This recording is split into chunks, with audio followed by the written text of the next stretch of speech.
Good morning বন্ধুরা, সকলে কেমন আছো? আশা করি সবাই ভীষণ ভীষণ ভালো আছো। তো আমিও মোটামুটি ঠিকই আছি। তো মোটামুটি বললাম এই কারণ সারা রাত্রি দাঁতেতে ব্যথার জন্য ভীষণ কষ্ট হয়েছে, একদম ঘুমোতে পারিনি। তো দাঁতে ব্যথার কারণটা বলে দিই। আমার এখন দাঁতেতে একটু প্রবলেম হয়েছে, তার জন্য চিকিৎসা চলছে, আরসিটি করাতে হচ্ছে। তো ওই দাঁতের মধ্যে বিভিন্ন কিছু করতে হচ্ছে। তো প্রতি বৃহস্পতিবার ধরে ডেন্টিস্টের কাছে যাই। তো সেই কারণে দাঁতে ব্যথা, তো দাঁতে ব্যথার কারণে ঘুম হয়নি। তো এখন বাজে তোমার 5টা 40, এখন 5টা 40 বাজছে। তো আজকে হলো গিয়ে শনিবার, জন্মাষ্টমী। তো ভিডিওর শুরুতেই সকলকে জানাই শুভ জন্মাষ্টমী। তো আজ জন্মাষ্টমী হলেও কি হয়েছে, আমি তো আগের ভিডিওতেই বলেছি যে আমাদের এখন ঠাকুরকে ছোঁয়া চলে না, কিছু করা চলে না। তো এত ইচ্ছে ছিল জন্মাষ্টমীর দিন এই করব ওই করব গোপালের জন্য, তো সব চলে গেল জলে ভেসে, কিছুই করতে পারবো না। একদম সব কি হয়ে গেল ওলটপালট।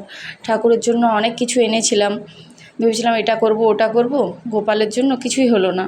তো আজকে আমাদের এখানে যে হরি মন্দিরের ওখানে যে সেবা হয়, রাধা মাধব আছেন, তো তাদের বাড়িতে গিয়ে পরেই টাকা পয়সা দিয়ে এসছি। তো ওরাই করবে সব কিছু, গ্রামের তো বাকিদের কারো চলবে না। তো কিছু করার নেই, এই কষ্ট বুকে ধরে রেখেই আজকের ভিডিওটা স্টার্ট করছি। আজকের দিনে কি কি করছি সব কিছু তোমাদের সাথে শেয়ার করব। তো দেখতে থাকো ভিডিওটা। তো সকালেই দেখতে পেয়েছো আমি কাল রাত্রিতে একদম গ্যাস পোছা লাগিয়ে রাখতে বা বাসন ধুয়ে রাখতে পারিনি, অনেক বাসন হয়ে গিয়েছিলো। গ্যাসটাও ওইরকম পড়েছিল, মানে তেলের ছিটে ছিটে লেগে আছে, প্রথমেই দেখালাম। তো আগে বাসনগুলো ধুয়ে নিচ্ছি, তারপরে গ্যাসটা একটু পোছা লাগিয়ে নেব। আর চিকু আর ওর পাপা এখনও ঘুমোচ্ছে, এখনও পর্যন্ত ওঠেনি, মা বাবাও ওঠেনি এখনও পর্যন্ত, সবাই ঘুমোচ্ছে। তো ভাবলাম কি তার আগে যতটা কাজ সেরে নেওয়া যায় সেরে নিই। তো একদিকেতে দাঁতে ব্যথা রয়েছে, আর একদিকেতে কি বলবো, মানে কি আজ ঠাকুরকে কোনো কিছু করতে না পারলেও, ধরো জন্মাষ্টমীটা করি তো তাহলে উপোসটা তো দিতেই হবে, তো ঠাকুরের জন্য তো এটুকু করতেই হবে। তো সারাদিন আজ উপোস, এমনিতে কিছু খেতে পাবো না।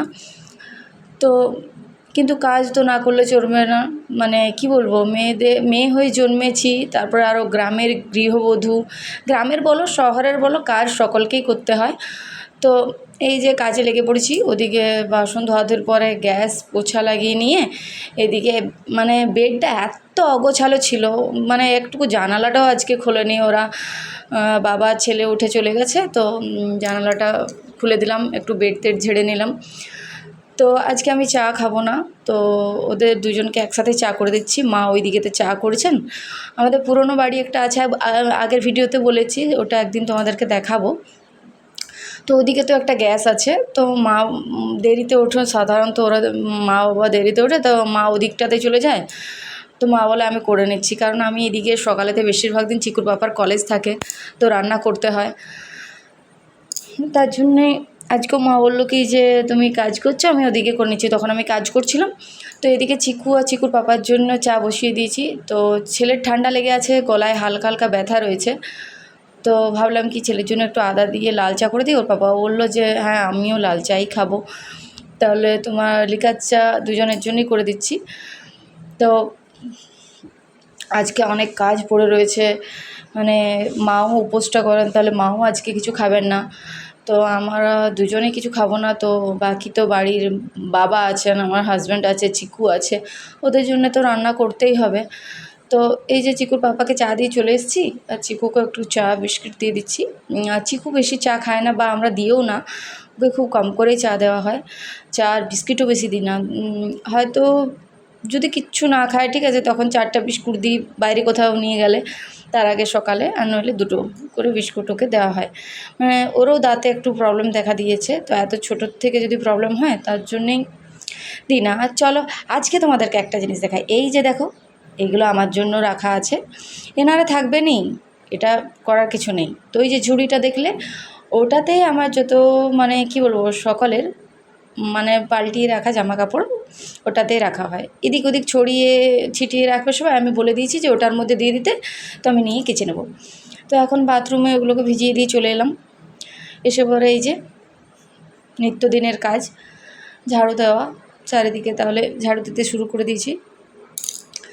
তো আমার সব 4টে রুমেতেই ঝাড়ু দেওয়া হয়ে গেছে মোটামুটি, এই রুমটা হলেই হয়ে গেল।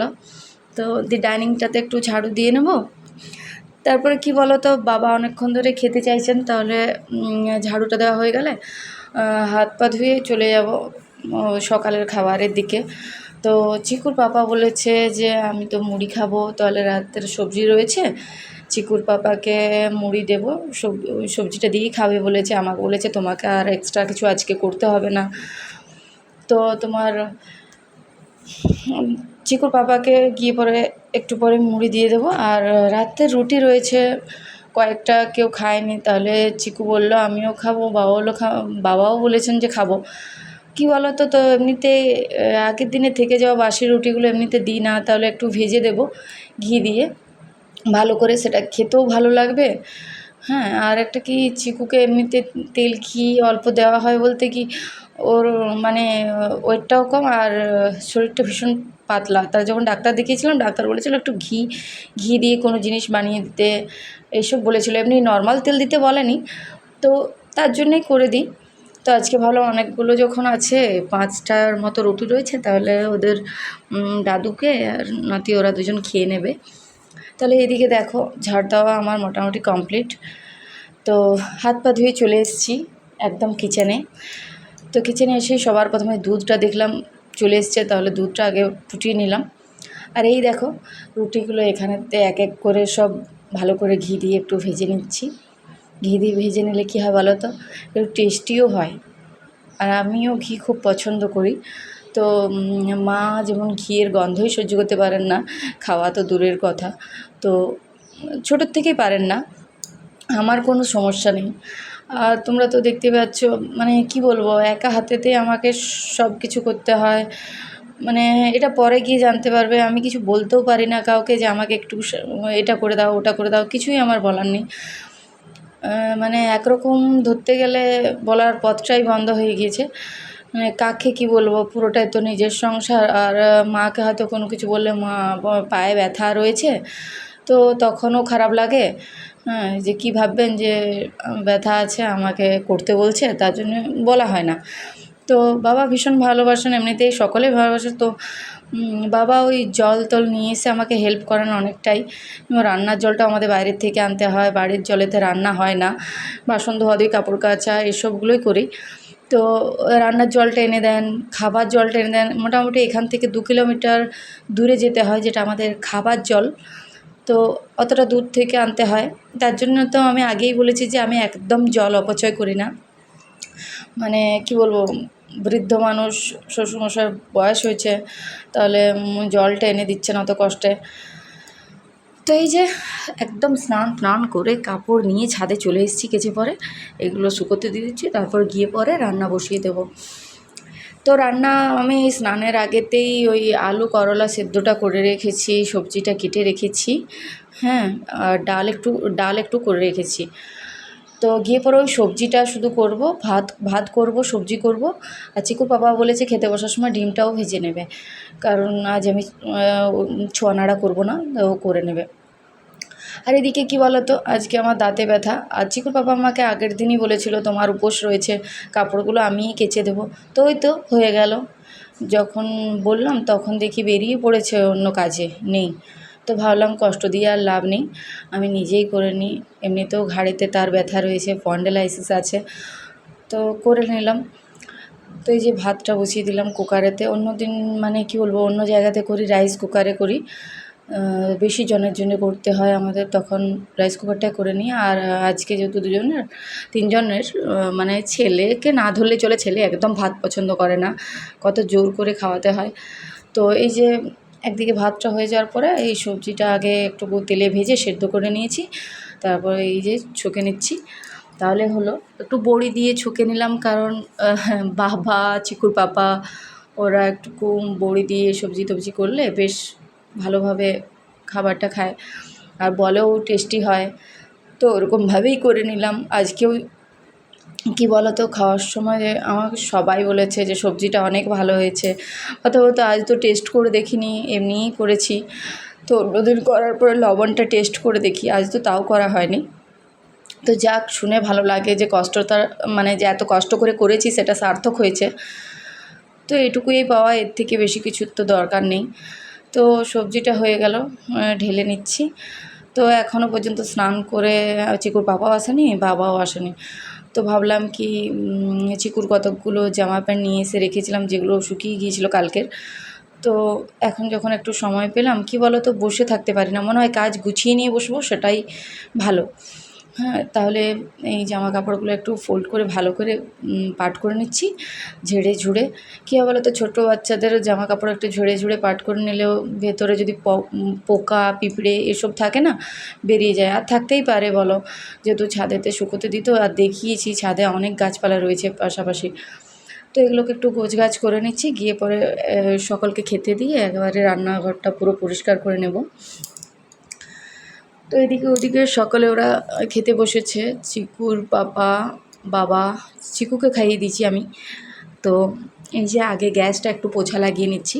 কী বলো তো, আমার একটু গ্যাসেতে কোনো কিছু পড়লে আগে মনে হয় ওটাকে পরিষ্কার করে নিই, তারপর অন্য কাজ করব। মানে একদম আমি গ্যাসে কিছু পড়লে রইতে পারি না, দেখে কীরকম যেন লাগে। আর তারপর আমার এই গ্যাসটার উপরটা ওই ব্ল্যাক কালারের গ্লাস লাগানো আছে, কীরকম যেন লাগে। আর এই যে স্টাইলসটা আমি রোজই একটু করে মুছে নিই, কারণ ওটা সেই তো সবজিটা যখন মানে ছকি, তখন মানে তড়কা লাগাই, তখন ওটাতে তেল ছিটে ছিটে হয়। তো মুছে নিলাম, আর ওপরে যেখানটাতে আমার প্ল্যান্টগুলো থাকে ওখানটাও মুছে নিলাম। এখন প্ল্যান্টগুলোকে একই জায়গাতে রেখে দিয়েছি মোছার পর। আমি তো আগের ভিডিওতে বলেছি যে আমি প্ল্যান্টগুলোকে যখন রান্না করি একটু সরিয়ে রাখি। কেন বলো তো, ওগুলোতে মানে গ্যাসের যে চিটচিট ভাবটা হয়, ওটা গিয়ে ওই প্ল্যান্টগুলোতেই বসবে। তাহলে একটু সরিয়ে নিলে কি হয়, কষ্টটা একটু কম হয়। এমনিতেও আমি ওই জলগুলো চেঞ্জ করি, মোছামুছি করি, সেটা তোমরা দেখতে পাচ্ছ বা দেখতে পাবেও পরবর্তীকালে অন্য ভিডিওতেও। তো এখানে বাসনগুলো ধুয়ে নিচ্ছি, ধুয়ে নেওয়ার পরে তোমাদের আজকে একটা আরও জিনিস দেখাবো। হ্যাঁ, মানে আমার কিছু কাজ, মানে আমি এক্সট্রা কিছু কাজ করি, যেগুলো আজকে অল্প তোমাদেরকে বলবো আর অল্প দেখাবো। বাকি অন্য দিন একটা লং ভিডিওতে শুধুমাত্র ওটাই শেয়ার করব। তো কি বলো তো, দাঁতে রয়েছে ভীষণ ব্যথা, কিন্তু সংসার বড় অদ্ভুত জিনিস, কাউকে তো কিছু বলার নেই। নিজের সংসার নিজেকে করতে হবে। আর কি বলো তো, নিজের বাড়ির লোকদেরই সব কিছু বুঝতে হবে, যে হয়তো সাথে করে দিলে একটু আধটু, তাহলে হয়তো কষ্টটা একটু কম হবে, বাইরের তো কেউ আর বুঝতে আসবে না। তো চলো, কি আর করা যাবে, দাঁতে ভীষণ ব্যথা থাকা সত্ত্বেও করতে হচ্ছে সব কিছু। এখনও তো পুরো দিনটাই পড়ে রয়েছে, রাত্রির খাবার রয়েছে, বিকেলের বাকি কাজ রয়েছে। তো বাসনগুলো ধুয়ে নিচ্ছি। আর এদিকে মানে কী বলবো, ওই যে আমি বক করছি, বাসন ধোয়ার সময় বুঝতেই পারছো ওটা কিসের জন্য বলো তো, মুখটা দেখলেই বুঝতে পারবে, ওটা চিকুর পাপাকে আমি রাগ দেখাচ্ছিলাম। আর রাগ দেখানোর কারণ হচ্ছে কি, চিকুর পাপা আমাকে যে কথাটা দিয়েছিল কথাটা রাখেনি। কালকে বড় মুখ করে বলেছে, ঠিক আছে, যে তোমার চিন্তা নেই, কালকে তুমি উপোস করছো, করো, যতটুকু না করলে নয় সেটুকু করো। আজ তো যেন বাড়ি ঘর কিচ্ছু পোছা লাগায়নি, যতটা কষ্ট কম হয়। তো আমায় বলেছিল কি, যা কাপড় আছে সব আমি কেচে নেবো, তুমি শুধু ভিজিয়ে রাখবে। তো সকাল থেকে সে কী করেছে, ওই মুড়িটা খেয়েছে, খেয়ে পরে বেরিয়ে গেছে, আর আসেইনি। এবারে আমার ওই কাচা ধোয়া হয়ে যাওয়ার পরে রান্না বসিয়েছি, তারপরে এসছে। তাহলে এখন আমাকে বলছে, তুমি কি রেগে আছো? বললাম, না, রেগে কেন থাকবো, আমি এখন মেশিন হয়ে গিয়েছি। তো আমারই হাসি পাচ্ছিল, পরে আমার ছেলেও হাসছিল আমার কথাটা শুনে। তো কী করবো বলো, সংসারে মহিলারা এক কথায় বলতে গেলে দশদুর্গা, তাদেরকে হতেই হয়, কিচ্ছু করার নেই। তো চলো, ওদিকে সব কাজ ঠিকঠাক করে দিয়ে চলে এসেছি। তো এই দেখো, এগুলো হচ্ছে কি বলো তো, ফেব্রিক ব্যাঙ্গেলস, যেগুলো কাপড় দিয়ে তৈরি হয়, ছোট ছোট বল লাগাতে হয়। তো এগুলো আমার কেনা নয়, এগুলো আমি নিজে সেল করি, নিজে বানাই, নিজে সেল করি। তো অর্ডার ছিল একটা দিদি, বলতে গেলে দিদি ঠিক নয়, মানে সম্পর্কটা উল্টো হয়ে গেছে। আমি ওর কাকিমা হচ্ছি, নইলে বয়সেতে ওই বড়। তো বলেছিল যে লাগবে এরকম, কালারগুলো বলে দিয়েছিল যে এই কালারের সব দুটো দুটো করে। তো এই দেখো আমি সেগুলো বানিয়ে রেখেছি। প্রতিটাতেই বল লাগানো আছে, শুধুমাত্র এই দুটো বাদ দিয়ে, কারণ এই দুটো সিম্পল চেয়েছিল, একদম প্লেন। তো এই দুটো দেখো প্লেনের মধ্যে রেখেছি। দেখো এখানে স্কাই স্কাই ব্লুর থেকে একটু ডিপটা করা আছে, আর সাথে ব্ল্যাকের কাজ করে রেখেছি। তো ভিডিও এখানে শেষ করছি, টাটা।